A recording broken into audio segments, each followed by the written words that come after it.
I built and shipped 2 mobile apps, neither of which got the traction I would have liked.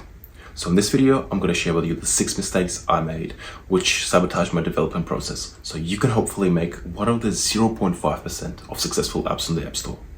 So, how do you fail an app? Step 1. Don't validate the idea. You wake up at 3 a.m. with a vision in your head. That's all you need to start building. Who cares what potential users think or other people? Doesn't matter.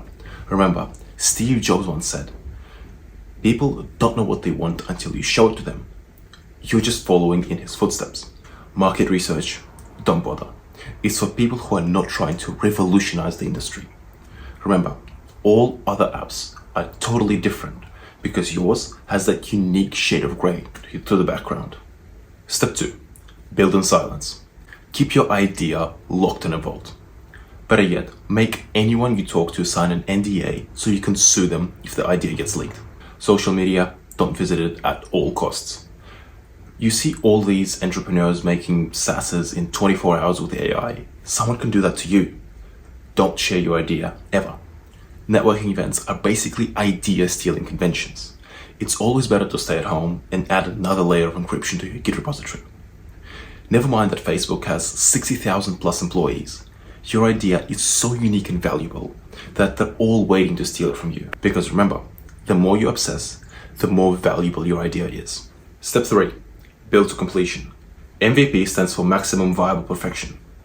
Polish every feature to a mirror shine before anyone sees it. Make sure to include everything you've ever dreamed of, because think about it. If you add a shopping list to a dating app, you're doubling your customer base. Don't stop until you've implemented blockchain and AI. Even if you're not sure what it does, it sounds fancy, so you must use it. Remember, reality cannot crush your dreams if you never finish the product. Step 4. Obsess over small features. The lock-in button has to spin, change colors, and play a custom sound effect. Spend hours and days perfecting the exact shade of gray for your background. You don't have deadlines. You can take all the time you want. Become so attached to the little things that you forget what the problem your app is solving is. Because remember, users care much more about the sounds and menu buttons than the problem they're trying to solve. Step 5. Don't test. Testing is for the weak. Teach users to embrace uncertainty, because every crash is an opportunity to practice patience and mindfulness. Your bugs are hidden features.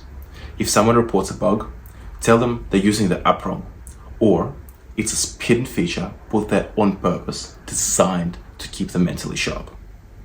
Remember, if you beta test, you're giving away your product basically for free.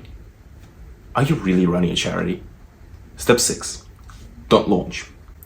Submitting to the App Store is launching, right? Don't ever do any other form of marketing. It's for sellouts.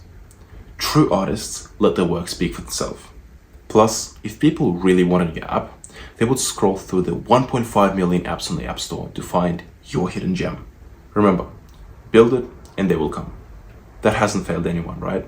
And just like that, congratulations. If you follow these steps, you would have guaranteed yourself to have failed an app.